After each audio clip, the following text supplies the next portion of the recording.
Nous vous saluons dans le nom du Dieu Trinitaire, Père, Fils et Saint-Esprit, que nous osons adorer à cause de sa grâce infinie exprimée envers nous en Jésus-Christ. Ce dimanche de la Pentecôte, où nous célébrons l'avènement du Saint-Esprit dans l'Église, envoyé par le Père suite à la prière du Fils, notre Seigneur et Sauveur Jésus-Christ.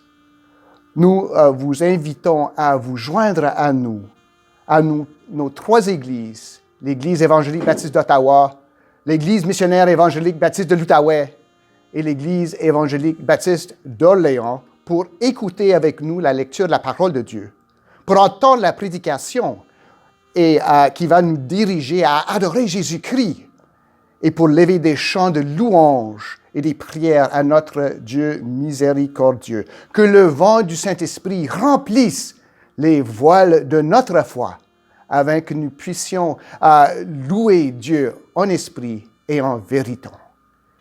Louons le Seigneur. Nous allons commencer notre louange en chantant à notre grand Dieu miséricordieux, toute louange à notre Dieu. Qu'il est beau de louer l'Éternel et de célébrer son nom au Très-Haut. Ce matin, encore une fois, nous voulons en tant que peuple élever le nom du Roi des Rois. Chantons ensemble toute louange. Toute louange à notre Dieu, toute l'adoration à notre Dieu. Toute louange à notre Dieu. Chante Alléluia. Chante Alléluia à notre Dieu. Gloire et Alléluia. Gloire et Alléluia à notre Dieu. Toute louange à notre Dieu. Toute louange à notre Dieu. Toute l'adoration à notre Dieu. Toute louange à notre Dieu. Chante Alléluia. Chante Alléluia à notre Dieu. Alléluia. Gloire et Alléluia à notre Dieu. Toute louange à notre Dieu. Toute louange à notre Dieu. Toute l'adoration à notre Dieu. Toute louange à notre Dieu. Chante Alléluia. Chante Alléluia à notre Dieu. Gloire et Alléluia à notre Dieu. Toute louange à notre Dieu.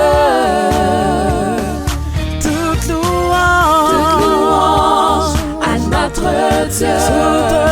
Toute l'adoration à notre Dieu.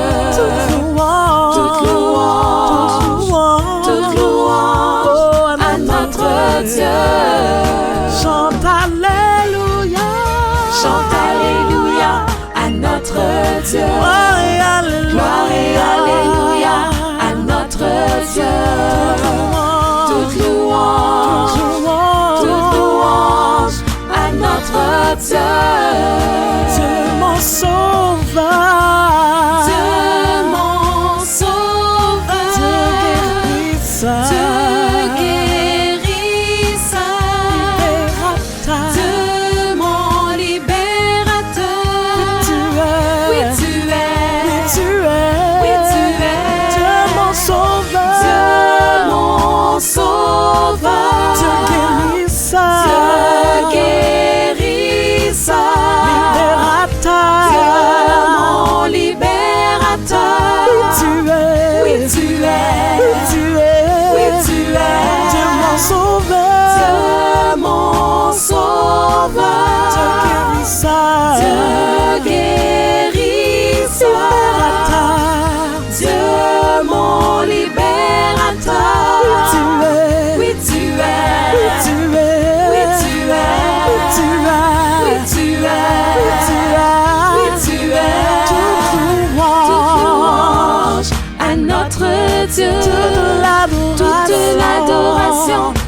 notre Dieu.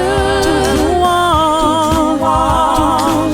Toute louange, toute louange, toute louange, toute louange, toute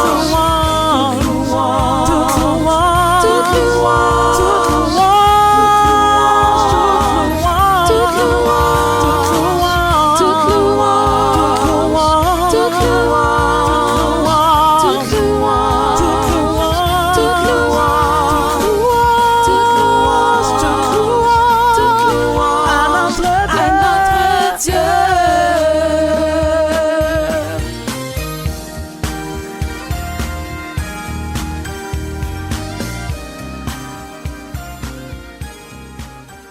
Chantez à l'Éternel un cantique nouveau, car il a fait des prodiges. Sa droite et son bras saint lui sont venus en aide. Prions ensemble, peuple de Dieu. Ô Dieu, qui a envoyé ton Saint-Esprit parmi ton peuple fidèle pour nous enseigner le chemin de Jésus-Christ, pour nous libérer, pour prêcher la gloire insondable de son évangile, pour annoncer le jour du salut. Que ton Saint-Esprit puisse nous éclairer ce jour même, afin que nous puissions t'adorer d'une façon digne et que nous puissions nous réjouir de ses saints conforts envers nous, son peuple. Nous te prions tous ceci par le mérite de Jésus-Christ, qui vit et qui règne avec toi et le Saint-Esprit, un Dieu, au siècle des siècles. Amen. Nous allons poursuivre notre louange en lisant le psaume 104 à partir du verset 24. Écoutons la parole du Seigneur. Que tes œuvres sont en grand nombre, ô Éternel. Tu les as toutes faites avec sagesse.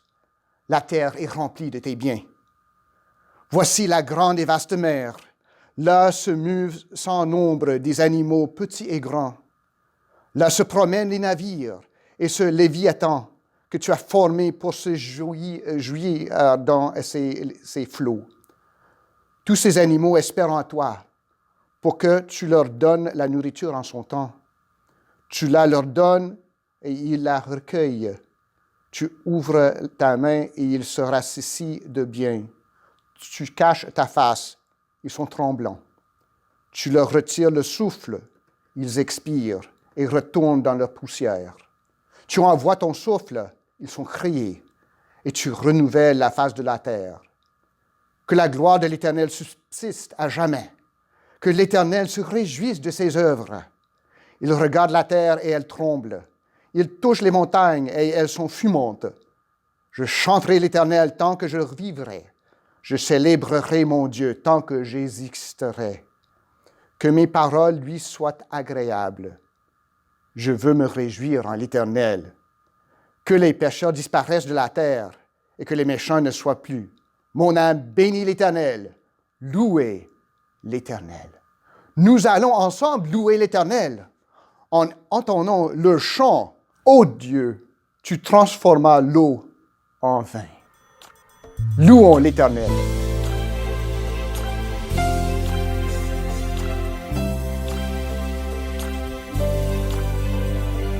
Tu transformas l'eau en vin,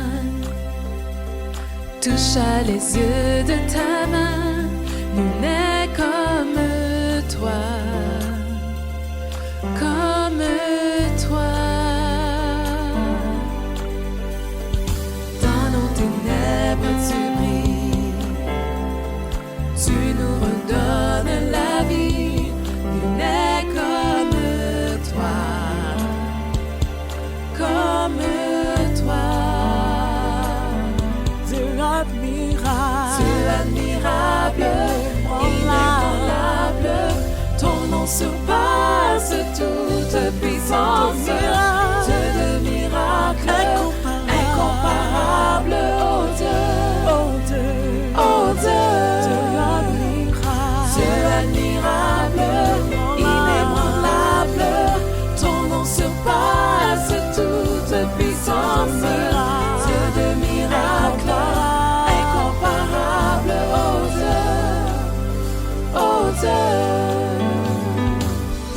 N'est-ce pas vrai que Dieu est un Dieu inébranlable?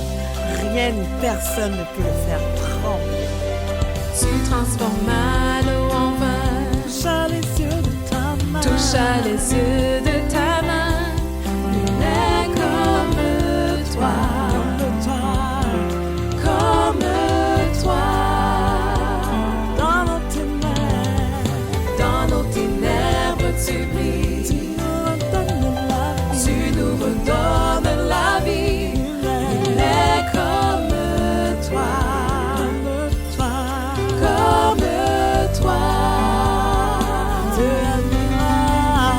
Dieu admirable, Inébranlable, ton nom surpasse toute puissance. Dieu de miracle, incomparable,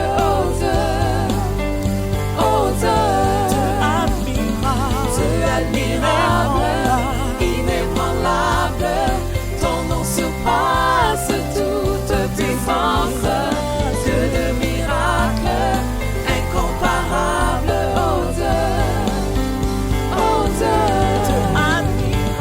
Dieu admirable, inébranlable, ton nom surpasse toute puissance. Dieu de miracle, incomparable,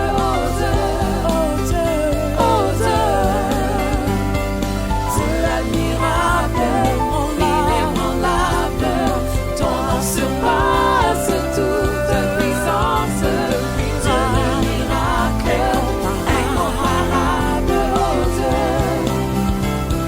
Dieu. Si notre Dieu est pour nous, Si notre Dieu est pour nous, qui pourra nous Personne arrêter? ne peut nous Et si arrêter. Dieu est avec nous, Car qui Dieu sera est au-devant de contre nous. Si notre Dieu est nous pour sommes nous, l'armée qui du pourra roi. nous arrêter? Et si Dieu est avec nous, qui sera contre nous? Ce matin, déclare haut et fort qu'aucune peur, aucune maladie, aucune contrainte, aucun travail ne peut nous arrêter d'accomplir l'œuvre que Dieu veut faire dans notre vie. Que nous soyons des bénédictions pour ceux qui nous entourent. Oui, nous sommes des enfants de Si Dieu notre et nous Dieu voulons est pour faire nous, avancer qui son nom. pourra nous arrêter? Et si Dieu est avec nous, qui sera contre nous? Si notre Dieu est pour nous, qui pourra nous arrêter? Et si Dieu est avec nous, qui sera contre nous?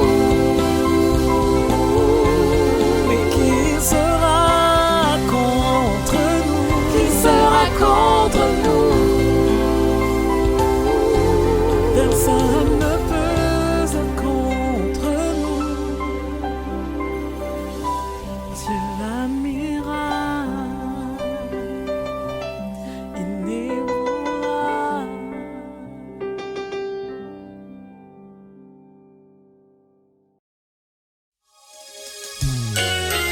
Aussi longtemps que je vivrai, et tant que je respirerai, je ne cesserai de chanter tes louanges.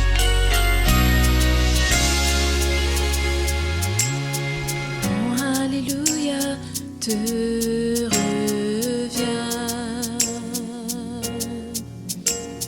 Mon Alléluia t'appartient.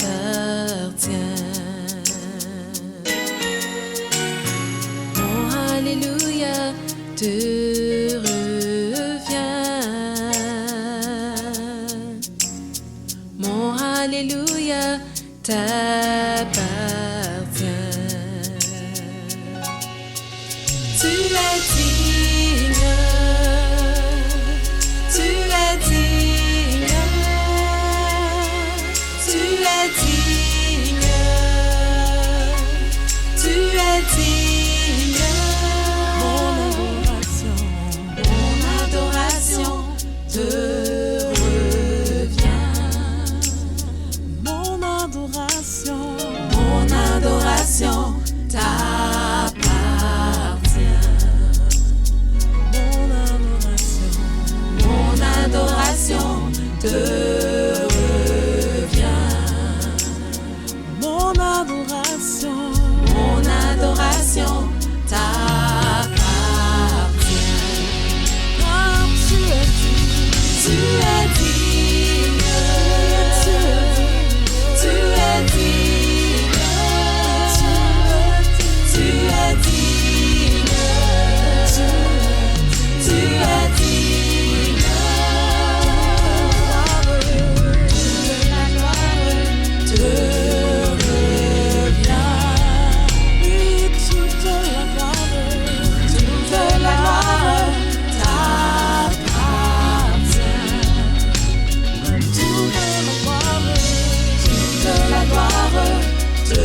Ce matin, nous venons devant toi avec un cœur reconnaissant. Reconnaissant parce que nous pouvons être appelés enfants de Dieu. Reconnaissant parce que tu nous as donné le souffle de vie. Reconnaissant parce que nous pouvons t'appeler Père et tu nous réponds. Mais Seigneur, tu vois aussi toutes nos douleurs. Tu vois nos cœurs. Tu vois ce qui pourrait nous éloigner de toi également. Nous te demandons de venir les prendre afin qu'on puisse rester connecté avec toi, Seigneur. Afin qu'on puisse développer cet amour que l'on se doit d'avoir pour toi, Papa. Seigneur, nous ne sommes rien devant toi. Mais dans ton amour, tu nous prends sous tes ailes et tu nous protèges. Mais Seigneur, nous t'aimons, toi, le seul vrai Dieu. Nous voulons crier à tes pieds. Oh Yahweh. Oui,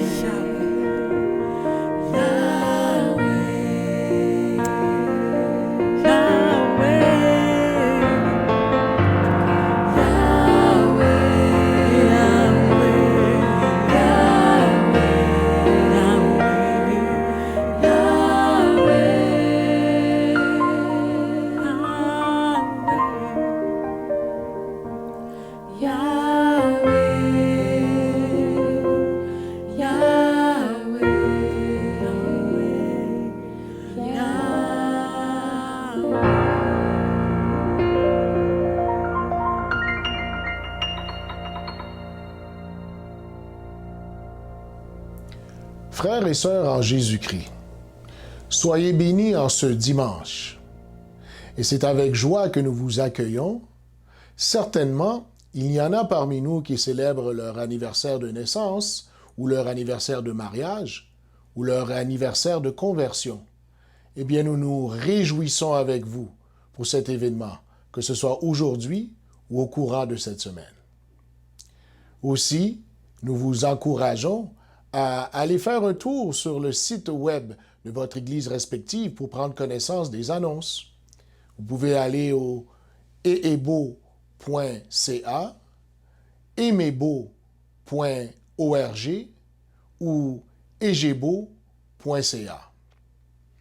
Et toujours dans cette même veine, nous vous encourageons à continuer de contribuer au ministère, au service, à travers les nouvelles modalités que certainement vous connaissez déjà dans les sites web des églises respectives.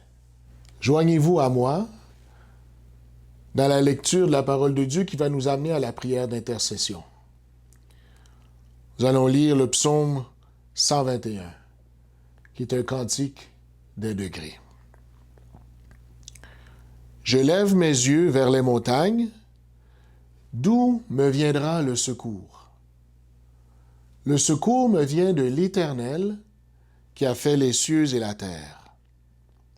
Il ne permettra point que ton pied chancelle. Celui qui te garde ne sommeillera point. Voici, il ne sommeille ni ne dort, celui qui garde Israël. L'Éternel est ton ombre à ta main droite. Pendant le jour, le soleil ne te frappera point, ni la lune pendant la nuit. L'Éternel te gardera de tout mal. Il gardera ton âme. L'Éternel gardera ton départ et ton arrivée dès maintenant et à jamais. Amen. Prions le Seigneur. Père du ciel, nous sommes devant toi, tous ensemble, peut-être séparés de corps, mais présents devant toi en esprit. Et nous voulons t'exalter, te glorifier, te donner la gloire qui t'est due, comme nous l'avons fait au travers des chants ce matin, et comme nous voulons le faire au travers de notre cœur débordant de joie, de t'appartenir. Merci Seigneur pour ce cadeau que tu nous donnes en Jésus-Christ.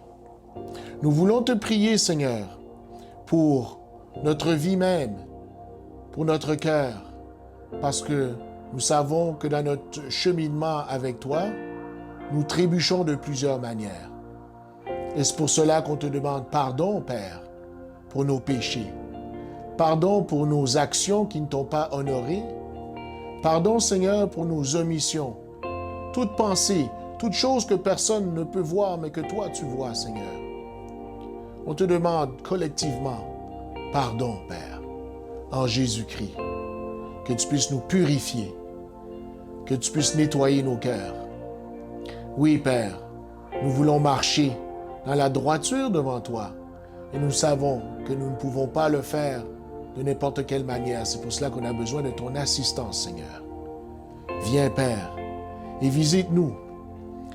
Lorsque je pense aux leaders de tes églises, de ton Église, lorsque je pense aux pasteurs, aux anciens, aux diacres, aux différents responsables de ministère, oui, Père, accorde sagesse à tout ce groupe de personnes qui est appelé à diriger et à amener le peuple à destination tout en suivant Christ. Aide-nous, Seigneur. Nous savons qu'éventuellement, nous allons entrer aussi dans une phase de déconfinement. Oh Seigneur, on a besoin de ta sagesse. On a besoin que tu nous parles. On a besoin de savoir quel pas faire, à quelle vitesse le faire. Oui, Père, nous avons besoin de toi. Dirige-nous en cette nouvelle réalité que nous allons vivre, éventuellement, Père. Seigneur, on veut te prier pour les gouvernements, les différents paliers, le provincial, le municipal, le fédéral. Que tu puisses, Seigneur, nous diriger.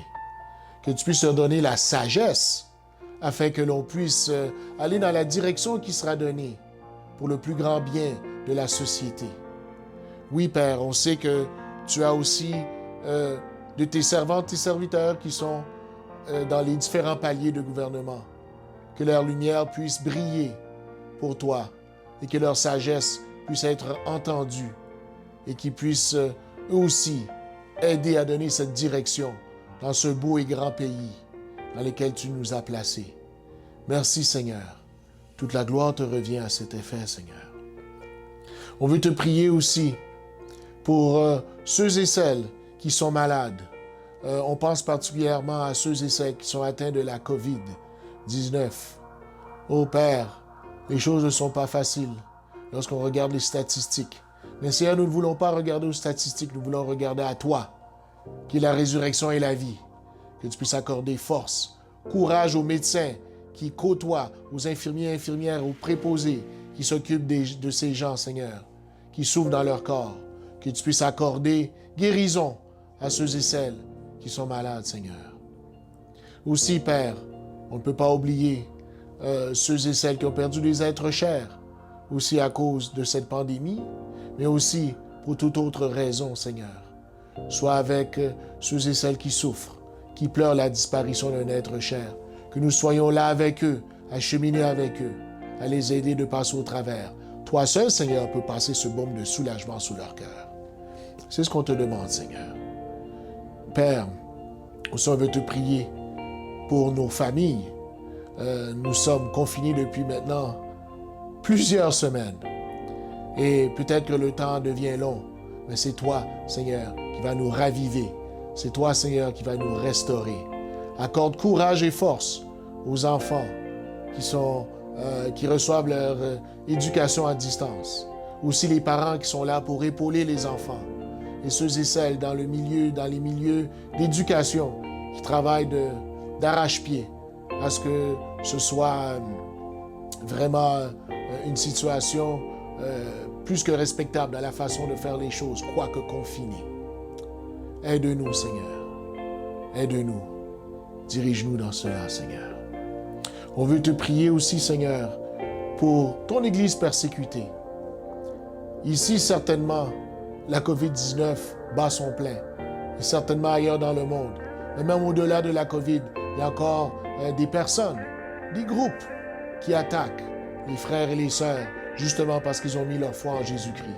Je te demande, Père, que tu puisses accorder grâce, faire grâce, en fait, envers ceux et celles qui donnent un mauvais traitement à tes enfants, Seigneur, sur la base de leur foi en Jésus-Christ.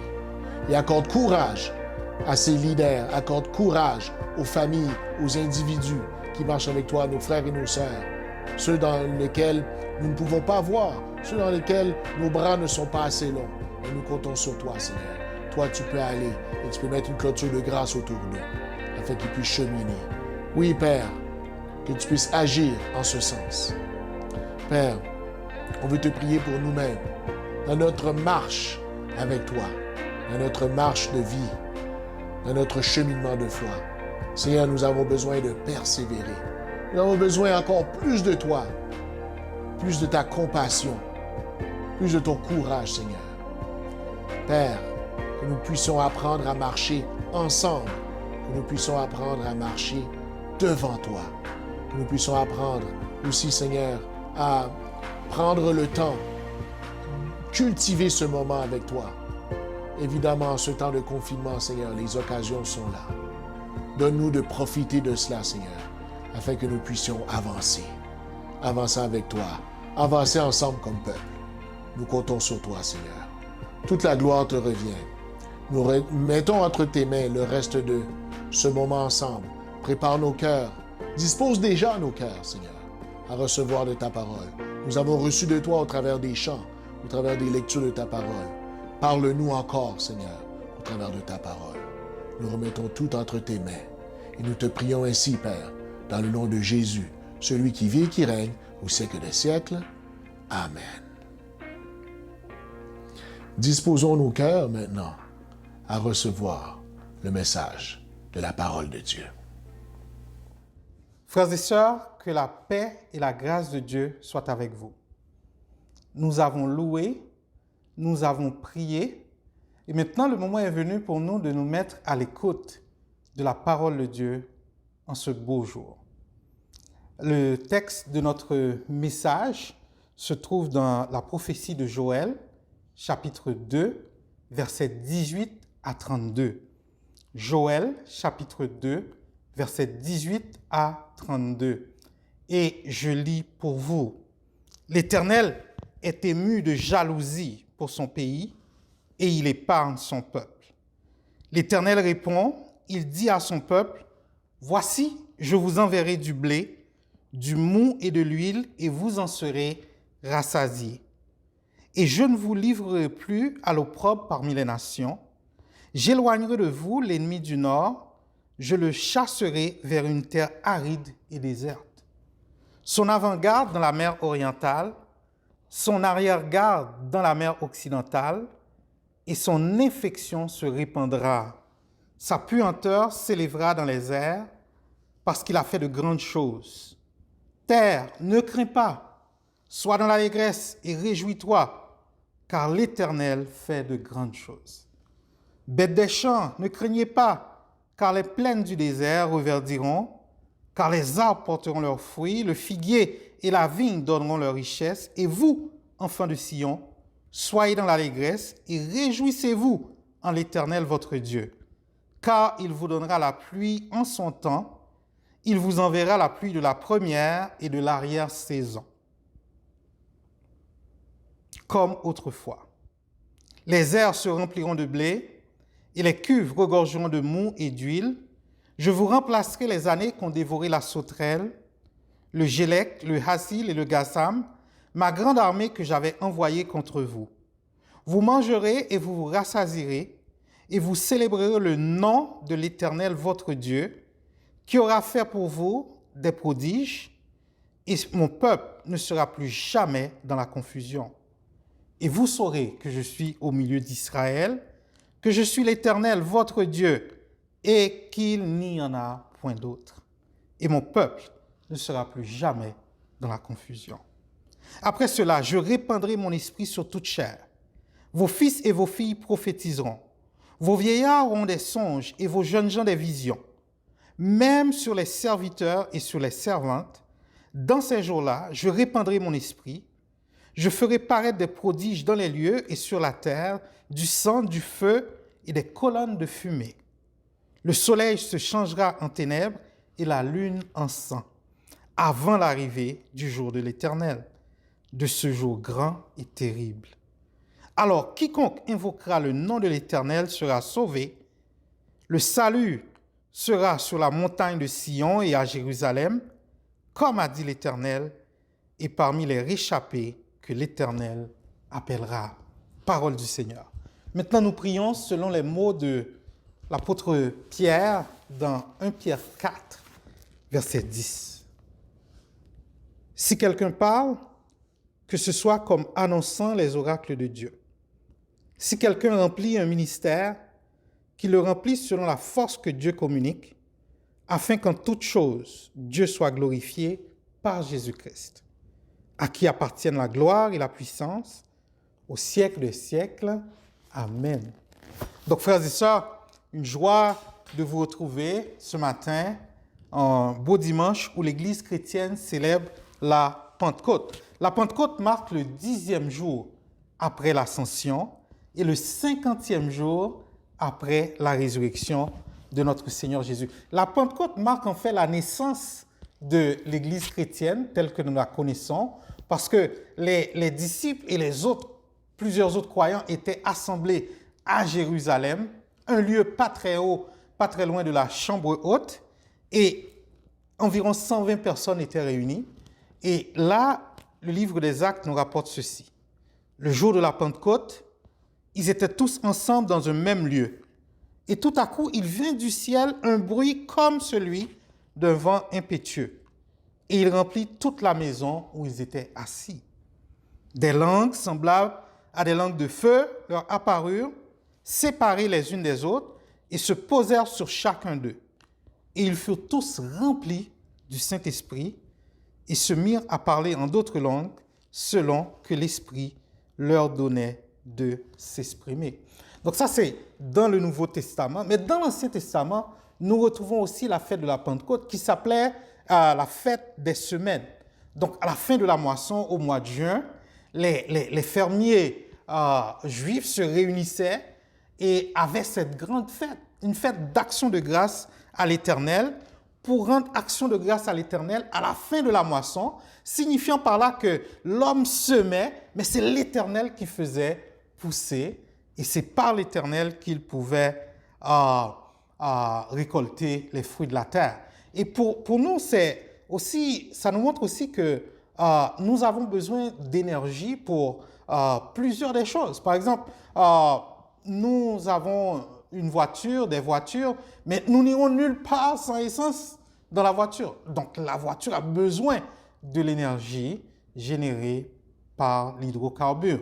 Maintenant aussi, nos maisons sont confortables, mais quand il n'y a pas d'électricité dans la maison, tout le monde a des problèmes parce que rien ne fonctionne dans la maison sans électricité. Ça prend de l'énergie pour faire célébrer, pour faire fonctionner les choses. Et à la Pentecôte, qu'est-ce qui est arrivé? Les croyants en Jésus-Christ ont reçu une puissance. C'est ce que nous dit le livre des Actes des Apôtres, Acte 1, verset 8. Mais vous recevrez une puissance, le Saint-Esprit survenant sur vous, et vous serez mes témoins à Jérusalem, dans toute la Judée, dans la Samarie et jusqu'aux extrémités de la terre. Donc le Saint-Esprit est la puissance surnaturelle de Dieu qui amène le croyant à faire des choses qu'il n'aurait jamais pu faire autrement. Et nous sommes dans la joie d'être animés de la puissance du Saint-Esprit. Et un auteur a illustré ceci en disant que le croyant est comme une centrale électrique.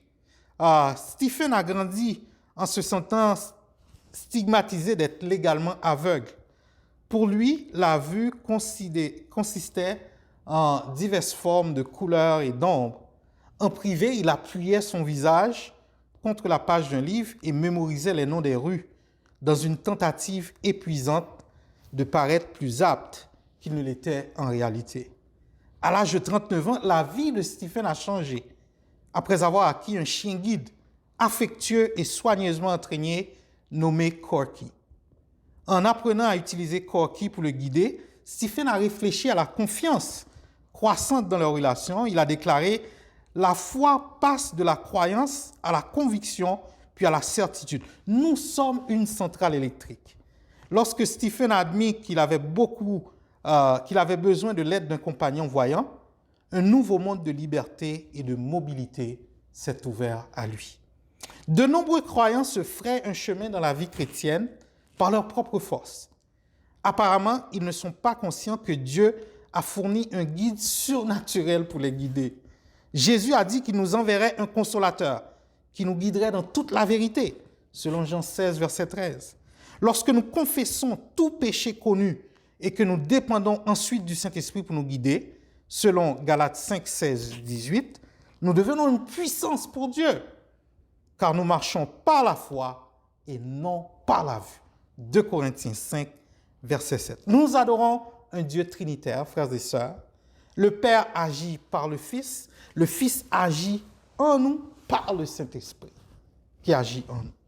Et Isaïe l'a déjà prophétisé, parce que n'était-ce du Saint-Esprit, nous ne pourrions rien faire. Car tout ce que nous faisons, c'est toi qui l'accomplis pour nous. Isaïe 26, verset 12. Avec cette puissance, la Pentecôte symbolise donc un nouveau départ. L'Église chrétienne a reçu une puissance, une force qui l'habilite maintenant à aller témoigner jusqu'aux extrémités de la terre la bonne nouvelle de l'Évangile. Et c'est l'Esprit Saint qui agit comme un gouvernail dans nos vies et qui nous ramène constamment à Dieu. À chaque fois que nous nous éloignons, que nous fléchissons un petit peu, l'Esprit Saint sonne comme un détecteur de fumée, un signal d'alarme, et nous ramène vers Dieu dans la repentance. L'Esprit Saint nous guide. Nous avons besoin de la plénitude du Saint-Esprit. Et c'est le titre du message ce matin, la nécessité d'une plénitude de l'Esprit. Et retournons à notre texte maintenant, le contexte du passage. Le contexte du passage est pratiquement similaire à ce que nous sommes en train de vivre maintenant avec la pandémie actuelle. Bien qu'on ne retrouve pas le mot pandémie dans les Écritures, mais on retrouve les mots dérivés ou comme plaie, plaie de lèpre, jugement. Le mot plaie revient à plus de 127 fois dans les Écritures. Et soyons clairs, à chaque fois que l'Écriture parle de plaie, de jugement, il s'agit d'un jugement de Dieu. Donc, le fléau n'est jamais envoyé comme une bénédiction par Dieu. Oh non, Dieu est trop bon pour cela. Il sait comment nous bénir quand il le veut. Donc, le fléau, la plaie, correspond à un jugement de Dieu. Mais Dieu est un Dieu de justice. Pas vrai? Le psalmiste dit au psaume 84, « La justice et l'équité sont la base de son trône. La bonté et la fidélité sont devant sa face. » Dieu ne peut pas accepter une société qui vit dans l'injustice. Et des fois, Dieu doit sévir, comme peut-être il le fait maintenant. Donc, le prophète Jérémie, devant les injustices de son temps, il se lamente ainsi. Lamentation 3, versets 34 à 37. Quand on foule aux pieds tous les captifs du pays, quand on viole la justice humaine à la face du Très-Haut, quand on fait tort à autrui dans sa cause, le Seigneur ne le voit-il pas? Qui dira qu'une chose arrive sans que le Seigneur l'ait ordonné? N'est-ce pas de la volonté du Très-Haut que viennent les maux et les biens? Il arrive des moments, frères et sœurs, dans la vie d'un peuple où Dieu dit « c'est assez » et Dieu décide souverainement d'exercer un jugement, de ramener ses enfants à lui en leur disant que la voie qu'ils ont empruntée n'est pas la bonne voie. Et souvent, Dieu utilise et peut utiliser même des catastrophes naturelles pour ce faire. Dans le temps du prophète Joël, Dieu va utiliser une invasion de sauterelles. Des sauterelles dans une quantité incroyable qui vont venir. Écoutez ceci, vieillards. Prêtez l'oreille, vous tous habitants du pays. Rien de pareil est-il arrivé de votre temps ou du temps de vos pères. Racontez-le à vos enfants et que vos enfants le racontent à leurs enfants et leurs enfants à la génération qui suivra. Ce qu'a laissé la chenille, la sauterelle l'a dévoré. Ce qu'a laissé la sauterelle, le grillon l'a dévoré. Ce qu'a laissé le grillon, le criquet l'a dévoré. C'est-à-dire Dieu annonce une invasion de sauterelles, une dévastation telle que le pays ne l'a jamais connue. le jour de l'Éternel. La moisson des champs est perdue. Le prophète précise que la joie a cessé parmi le peuple, les fils de l'homme. Et le prophète indique que ce n'est pas une armée, mais c'est l'Éternel lui-même qui est à la tête de cette armée et qui exerce son jugement contre son peuple. Joël 2, verset 11. L'Éternel fait entendre sa voix devant son armée, car son camp est immense, et l'exécuteur de sa parole est puissant, car le jour de l'Éternel est grand, il est terrible. Qui pourra le soutenir? La misère arrive même dans le temple. Il n'y a pas même de farine et de vin pour les offrandes végétales dans le temple. Et symboliquement, le prophète dit au verset 9b, les sacrificateurs, serviteurs de l'Éternel, sont dans le deuil.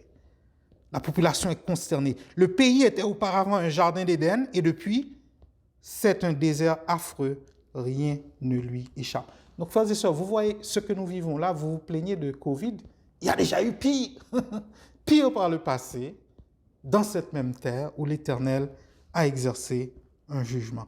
Et face à ce message, face à ce fléau, le message central du prophète Joël, c'est revenir à l'Éternel dans la repentance. Revenir à l'Éternel dans la repentance.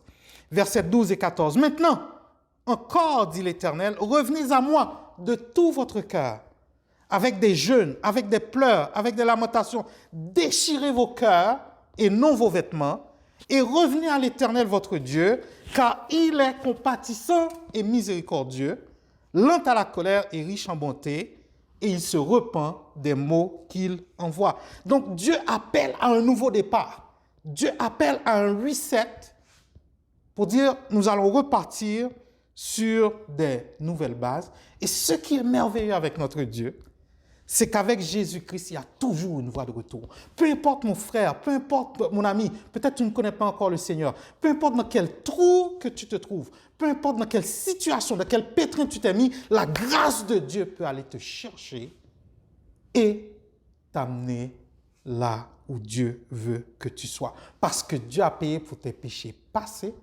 présents et futurs. Voilà la bonne nouvelle de l'Évangile. Christ est mort pour nos péchés. Il a été enseveli et il est ressuscité pour notre justification.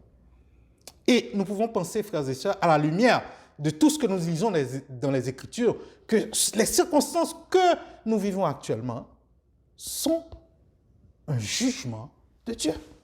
Un jugement sur la terre, sur les nations de la terre, sur l'injustice sur la terre.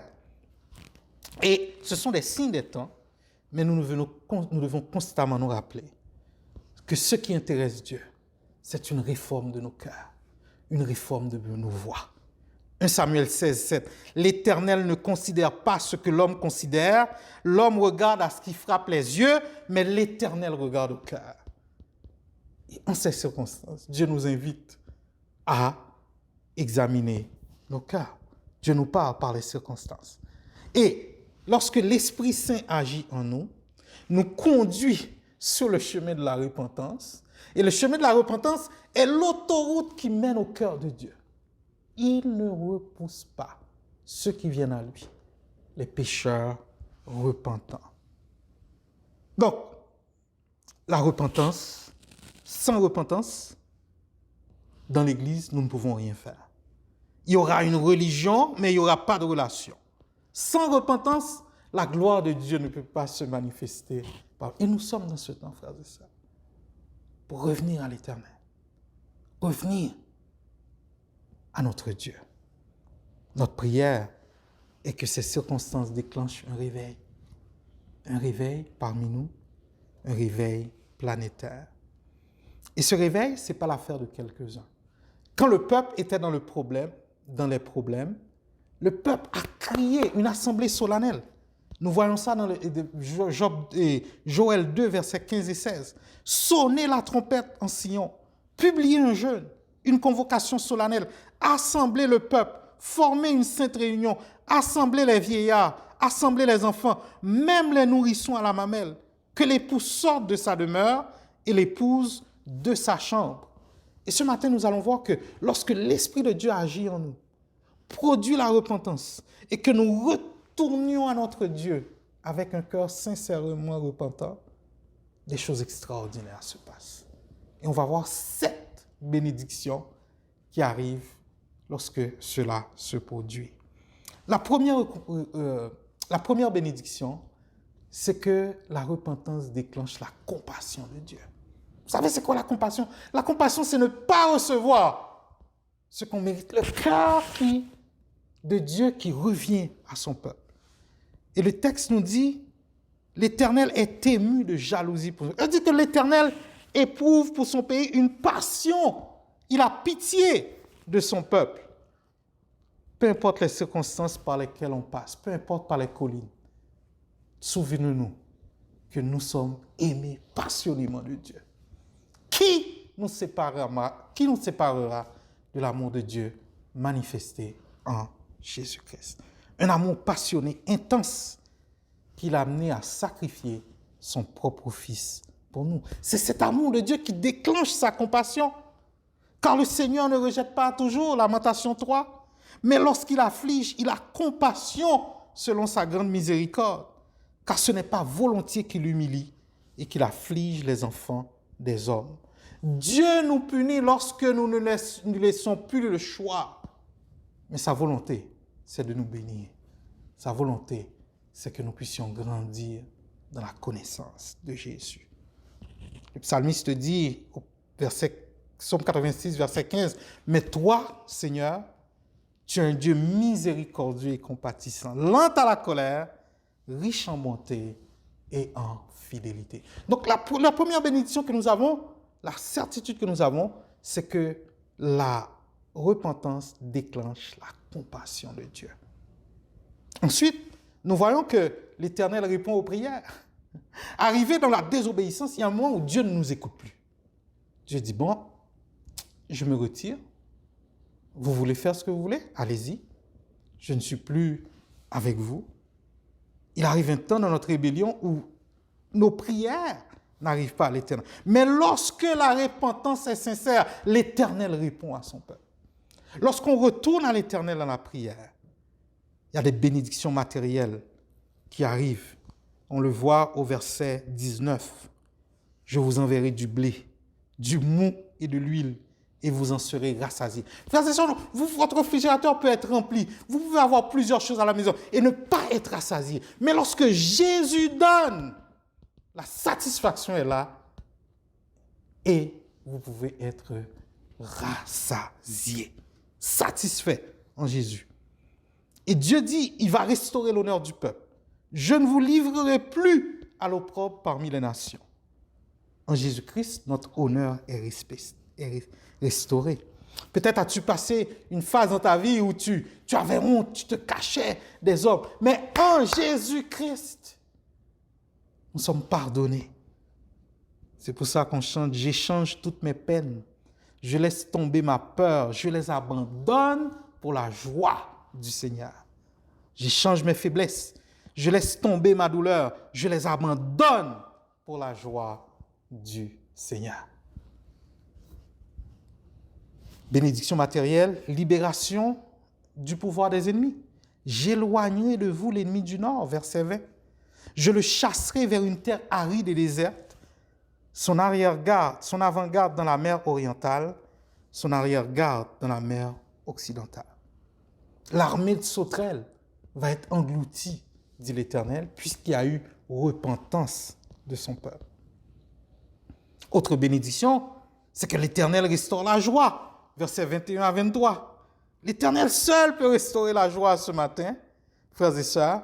Dans cette société où nous courons toujours, on peut avoir bien des choses et ne pas avoir la joie. Mais la joie que Dieu donne, la joie réelle, ne peut nous être enlevée. On peut rentrer dans n'importe quel magasin, certainement manger dans n'importe quel restaurant et faire n'importe quoi, mais ça ne nous garantit pas la joie. Et le peuple, Dieu dit au peuple, puisque vous vous êtes repentis, il y a restauration de la joie de la terre. Terre, ne crains pas, sois dans l'allégresse et réjouis-toi, car l'Éternel fait de grandes choses. Restauration aussi pour le règne animal, verset 22. Bêtes des champs, ne craignez pas, car les plaines du désert reverdiront, car les arbres porteront leurs fruits et le figuier et la vigne donneront leur richesse. Ces animaux qui étaient victimes à cause de la méchanceté des hommes vont aussi retrouver une certaine vie. Restauration de la joie pour le peuple, verset 23.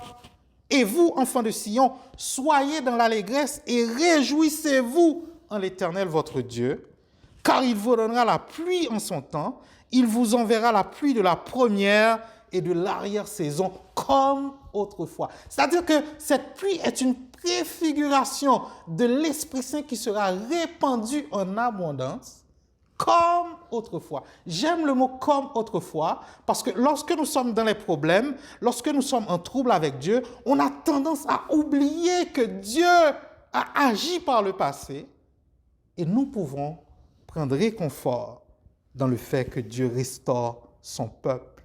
Une pluie fertilisante qui est une préfiguration de l'Esprit Saint. Vous pouvez travailler fort comme vous voulez, frères et sœurs. Vous pouvez planter comme vous voulez. Vous pouvez planifier comme vous voulez. Mais c'est l'Éternel qui peut faire agrandir pour vous. Et c'est l'Éternel qui peut faire fructifier pour vous et pour moi. Finalement, au verset 24 à 26, l'Éternel dédommage son peuple. C'est-à-dire, l'Éternel a puni, l'Éternel a envoyé un fléau. Et maintenant, l'Éternel, comme une compagnie d'assurance, va dédommager son peuple. L'Éternel agit comme s'il était lui-même en tort à l'égard du peuple et il répare les dégâts causés qui ont été enlevés. C'est une façon pour lui de nous dire, il ne tient plus compte des péchés passés. La chicane est terminée. Maintenant, je vais vous redonner encore plus que ce que vous avez. Il y a un retour à l'abondance. Versets 24 à 26. Les airs se rempliront de blé et les cuves regorgeront de mou et d'huile. Je vous remplacerai les années qu'ont dévoré la sauterelle, le grillon, le criquet et la chenille, ma grande armée que j'avais envoyée contre vous. Vous mangerez encore et vous serez et vous vous rassasierez. Encore le mot rassasier, satisfaction que Dieu seul peut donner. Jésus, frères et sœurs, et ça c'est quelque chose de très important. Peut-être dans ce moment vous avez perdu quelque chose.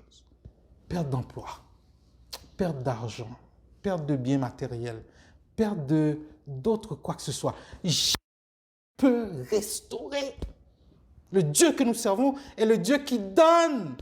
C'est la bénédiction de l'Éternel qui enrichit et il ne la fait suivre d'aucun chagrin. Parce que Dieu restaure, il donne. Les récoltes que nous avons perdues dans nos vies, les rendez-vous qu'on a manqués avec Dieu, nous servons le Dieu qui restaure. Alléluia. C'est pour ça qu'il dit, je remplacerai les années qu'ont dévoré la sauterelle. Donc toi, peut-être ce matin, qui vis avec des regrets, des opportunités que tu as manquées, oublie le passé et regarde à la croix de Jésus où les provisions ont été faites pour une totale restauration de ta vie. Une totale restauration. Tout ce que l'ennemi a enlevé, Dieu peut te le redonner dans le nom de Jésus. Et il redonne en abondance. Un retour au culte authentique, verset 26. Et vous célébrerez le nom de l'Éternel, votre Dieu, qui aura fait pour vous des prodiges, et mon peuple ne sera plus jamais dans la confusion. Autrefois, on faisait de la religion. Autrefois, on était en train de jouer à l'église. Mais maintenant, après la pandémie, après la catastrophe, Dieu nous appelle à un retour à lui, parce qu'il aura fait des grandes choses. Et au verset 27, Dieu nous dit que lorsque nous revenons à lui dans la repentance, c'est l'Éternel lui-même qui revient parmi nous. Présence de l'Éternel parmi son peuple, verset 27.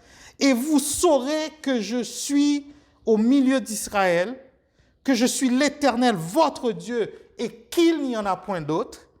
Et mon peuple ne sera plus jamais dans la confusion, parole de Dieu. N'avons-nous pas besoin d'une présence de l'Éternel dans le temple, frères et sœurs, lorsque nous allons retourner? On n'a pas besoin de gros édifices, on n'a pas besoin de gros choses extraordinaires. Ce qui importe le plus, c'est la présence de l'Éternel avec nous. Et lorsque la présence de l'Éternel est avec nous, ça va se voir, ça va se sentir, parce qu'il y aura une unité au sein de l'Église. Parce qu'il va y avoir de l'amour entre les frères et sœurs, parce qu'il y aura des gestes de compassion, parce qu'il y aura des guérisons miraculeuses. Des gens vont revenir et témoigner de ce que l'Éternel aura fait. Lorsque l'Éternel est parmi son peuple, des choses extraordinaires se produisent. La prière ne sera plus l'affaire de quelques-uns, mais la prière sera l'affaire de tous.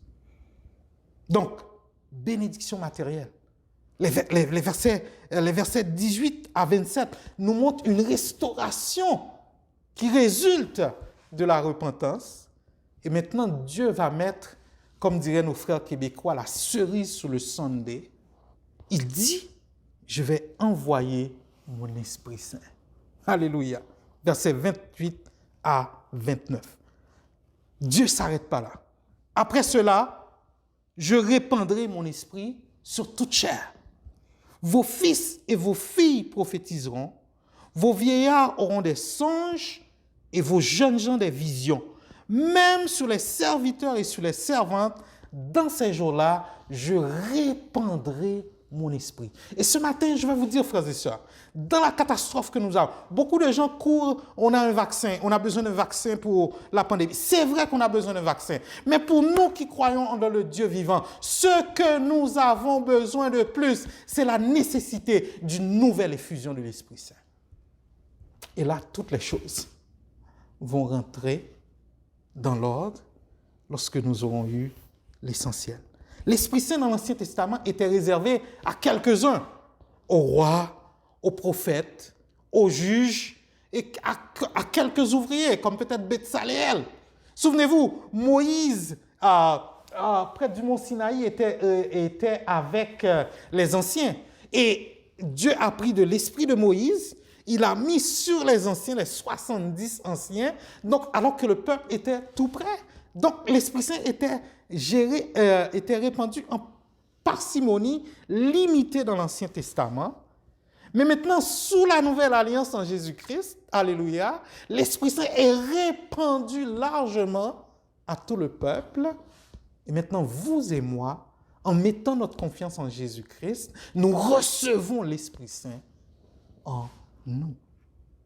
Et l'apôtre Pierre va citer ce texte de l'Ancien Testament, le jour même de la Pentecôte.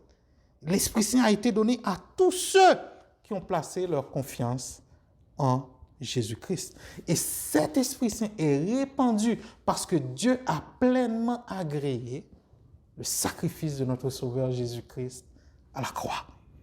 Et le prophète Jérémie parle aussi de cet Esprit Saint.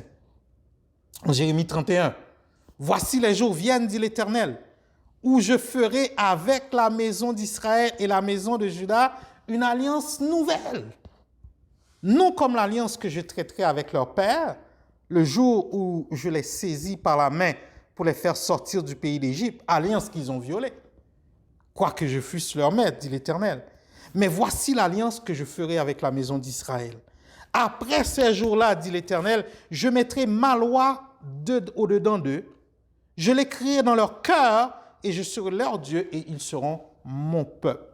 Celui-ci n'enseignera plus à son prochain, ni celui-là à son frère, en disant, connaissez l'Éternel, car tous me connaîtront, depuis le plus petit jusqu'au plus grand, dit l'Éternel. Car je pardonnerai leur iniquité, et je ne me souviendrai plus de leurs péchés. Alléluia, gloire à la nouvelle alliance en Jésus-Christ. Et lorsque nous allons à la table du Seigneur, Jésus nous parle de la nouvelle alliance en son sang. La nouvelle alliance par laquelle nous ne pouvons, qui ne peut être violée. L'alliance du Sinaï, l'alliance de la loi, nous n'avions pas pu la respecter, mais Dieu dit lui-même qu'il va écrire sa loi maintenant dans nos cœurs. Et parce que Jésus-Christ a déjà accompli pour nous tout ce qui doit être accompli, quiconque place sa confiance en Jésus reçoit cet Esprit Saint et est habilité à marcher dans un niveau auquel Dieu veut que nous marchions. Car nous marchons par la foi et non par la vue. Et cette promesse, nous dit l'apôtre Pierre, acte 2, verset 39, la promesse est pour vous et pour vos enfants et pour tous ceux qui sont au loin, en aussi grand nombre que le Seigneur les appellera. La promesse n'est plus pour les Juifs, elle n'est plus limitée à une race, elle est répandue à toutes les nations de la terre, selon la promesse que Dieu avait faite à Abraham, que toutes les nations de la terre seront bénies en lui. Et parce que nous avons reçu cet esprit, nous avons une relation avec le Père. Nous sommes maintenant fils, filles de Dieu.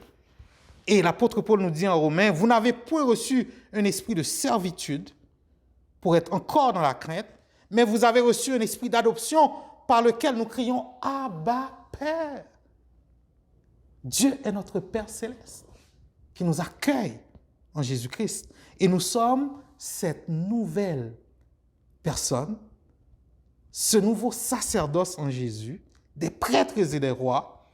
Et 1 Pierre 2, 9, 10, vous au contraire, vous êtes une race élue, un sacerdoce royal, une nation sainte, un peuple acquis, afin que vous annonciez les vertus de celui qui vous a appelé des ténèbres à son admirable lumière. Vous qui autrefois n'étiez pas un peuple et qui maintenant êtes le peuple de Dieu, vous qui n'avez pas obtenu miséricorde et qui maintenant avez obtenu miséricorde. Alléluia. Dieu répand son esprit. Et toi, mon frère, ma soeur, Dieu répand son esprit sur tous ceux qui placent leur confiance en Jésus-Christ. Non seulement Dieu répand son esprit, mais Dieu annonce un jour, un temps eschatologique, un temps qui va arriver dans l'avenir. Pas vrai? Il le répand sans distinction d'âge, sans distinction de sexe, sans distinction de statut socio-économique, même sur les serviteurs et les servantes. Dans ce jour-là, je répandrai mon esprit. Et dans les temps eschatologiques, les temps de la fin, cette plénitude de l'esprit maintenant annonce un temps où nous recevrons la pleine mesure du Saint-Esprit. Je ferai paraître des prodiges dans le ciel et sur la terre, du sang, du feu et des colonnes de fumée. Le soleil se changera en ténèbres et la lune en sang avant l'arrivée du jour de l'Éternel. L'arrivée du jour de l'Éternel, c'est le retour de Jésus-Christ. De ce jour grand et terrible, alors quiconque invoquera le nom de l'Éternel sera sauvé. Le salut sera sur la montagne de Sion à Jérusalem, comme a dit l'Éternel, et parmi les riches épées que l'Éternel envoie. Dieu est en train de nous dire ici que nous avons un futur à préparer. À nous qui avons déjà fait la paix avec le Seigneur, continuons à marcher dans la sainteté et dans la sanctification, à travailler à notre salut. Et à vous, peut-être, mon frère, ma soeur, mon ami qui n'a pas encore accepté Jésus, la porte de la grâce est encore ouverte aujourd'hui. Celui qui croit au Fils a la vie éternelle. Celui qui ne croit pas au Fils ne verra point la vie, mais la colère de Dieu demeure sur lui. Jean 3, verset 36. L'Éternel est en train de nous dire ici que cet esprit a été répandu. Cet esprit est un guide. Cet esprit est là, ce qui nous guidera vers une vie paisible et une réconciliation avec Dieu. Voyons maintenant quelques applications. Eh bien, l'application, c'est que nous avons besoin d'une nouvelle effusion de l'esprit. La plénitude de l'esprit n'est pas quelque chose qu'on reçoit, on dit, je suis rempli de l'esprit, je suis satisfait. C'est quelque chose de demander encore plus à chaque jour, d'être rempli à chaque jour. Et j'aime bien ce chant de notre sœur Tasha Cobbs qui dit, rempli jusqu'à ce que le cancer s'en va, rempli jusqu'à ce que ma famille soit restaurée, rempli jusqu'à ce que les portes soient ouvertes pour moi, rempli jusqu'à une amélioration de ma relation avec Jésus-Christ. Nous avons besoin d'un overflow, d'être remplis de cet Esprit Saint que Dieu envoie. Une nouvelle Pentecôte. Revenir à l'Éternel avec des pleurs, des jeûnes. Et je vous répète encore, je vous en supplie, que ce temps de confinement soit utilisé pour nous rapprocher de l'Éternel, pour nous ramener à l'essentiel que Dieu veut pour nous. Que ce ne soit pas un temps perdu, mais que nous puissions entendre la voix de l'Éternel en ce temps. Laissez le Saint-Esprit prendre toute la place en nous. Et finalement, Christ revient bientôt. Es-tu prêt? Christ est à la porte. Les événements ne pourraient être plus clairs. Nous sommes déjà dans les derniers temps. Hébreu nous dit, après avoir autrefois parlé par les prophètes, Dieu, dans les derniers temps, nous parle par le Fils. Nous sommes déjà dans ces derniers temps. Christ est à la porte. Es-tu prêt? Es-tu prêt? Alléluia. Que le Saint-Esprit prenne toute sa place en nous et nous remplisse de son être. Je vous laisse sur cette illustration en titre de conclusion. Si quelqu'un achetait votre maison et vous laissait, disons, un chèque de 20 000 $ en dépôt, vous pourriez prendre ce chèque et le mettre dans votre portefeuille et le garder sur vous pendant les 20 prochaines années. Vous auriez le dépôt, mais ce serait idiot de garder le chèque dans votre portefeuille. C'est parfois ce que nous faisons avec le Saint-Esprit. Nous recevons les dépôts, mais nous le gardons au lieu d'encaisser ce chèque, de l'utiliser et de s'y fier, de vivre dans ce Saint-Esprit. Nous continuons à vivre dans notre propre force et notre propre pouvoir. Et Dieu te dit aujourd'hui, mon frère, ma soeur, que pour marcher dans la puissance de l'Esprit, pour marcher par la foi et non par la vue, nous avons besoin de cette plénitude du Saint-Esprit. Que la paix et la plénitude du Saint-Esprit soient avec vous, mon frère, ma soeur. Prions le Seigneur. Éternel, tu nous as rappelé aujourd'hui que tu es le Dieu qui ne conteste pas sans cesse, qui ne garde pas sa colère à toujours, mais qui est toujours prêt à nous recevoir lorsque nous revenons à toi dans la repentance. Tu nous as rappelé aujourd'hui que ce n'est pas plus d'argent que nous avons besoin, ce n'est pas plus de biens que nous avons besoin, mais nous avons besoin de plus de ton esprit. Et Père, nous venons à toi afin que tu continues à nous remplir au quotidien de cette plénitude du Saint-Esprit. Sois avec nous, dirige-nous, Éternel, toi qui connais tous les coins de nos cœurs et de nos pensées. Vois ton peuple dispersé dans nos maisons.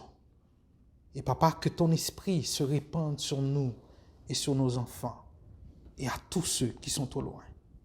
Père, rapproche-nous de la croix. Utilise, Seigneur, ces temps de pandémie afin que, Seigneur, que nous puissions retourner à l'essentiel de ton enseignement pour nous et de ton Fils Jésus-Christ. Sois béni, sois glorifié. Au nom de Jésus. Amen. Recevons la bénédiction. À celui qui nous aime, qui nous a délivrés de nos péchés par son sang, qui a fait de nous un royaume, des sacrificateurs pour Dieu son Père. À lui soit la gloire, la puissance et l'honneur, au siècle des siècles. Amen. Amen. Allons dans la plénitude du Saint-Esprit et que la grâce et la paix de Dieu soient avec vous. Bonne semaine à tous et soyez bénis de l'Éternel qui a fait les cieux et la terre. Merci. Louange à notre Dieu, toute l'adoration à notre Dieu, toute louange